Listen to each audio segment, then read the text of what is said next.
Hi అండి, welcome to my channel అండి. ఈరోజు మా అమ్మగారు పెరుగన్నంతో నంచుకోవడానికి పచ్చడి ముక్కలు తయారు చేశారండి. అది ఎలా తయారు చేశారో లాస్ట్ వరకు చూడండి.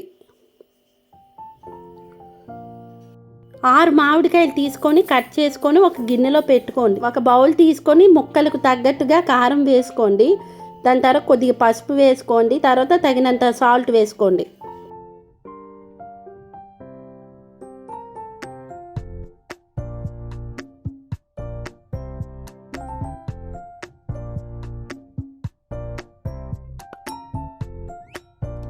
వంద గ్రాముల ఆవాలు తీసుకోండి. తర్వాత 1 స్పూను మెంతులు తీసుకొని మిక్సీ వేసుకొని గ్రైండ్ చేసుకోండి.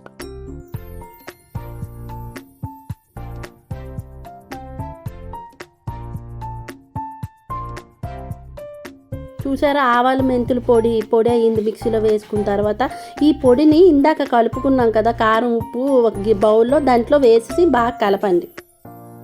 ఇప్పుడు ఆ ముక్కలకు తగ్గట్టుగా తగినంత బెల్లం తీసుకోండి. బెల్లం కూడా చిన్న చిన్న ముక్కలు కట్ చేసుకొని అందులో వేసుకోండి.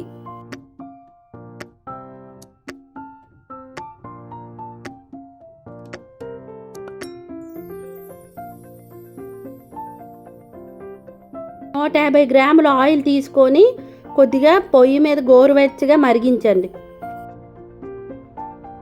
పొయ్యి మీద ఇందాక మరిగించాం కదండి, ఆ ఆయిల్ ఇందాక కలుపుకున్న మిశ్రమంలో కలపండి.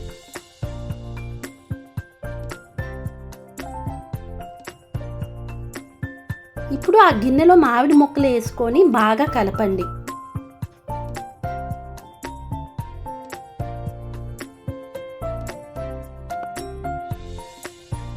పచ్చడి ముక్కలు బాగా కలుపుకుంటే ఇలా అవుతుంది. నైట్ అలా ఉంచుకుంటే మార్నింగ్కి ఇలా అవుతుందండి.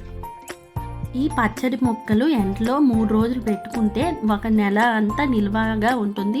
పెరుగన్నంతో చాలా చాలా టేస్టీగా ఉంటుంది. ఒకసారి ట్రై చేయండి. నా వీడియోస్ కనుక మీకు నచ్చినట్లయితే please like and share and subscribe to my channel అండి.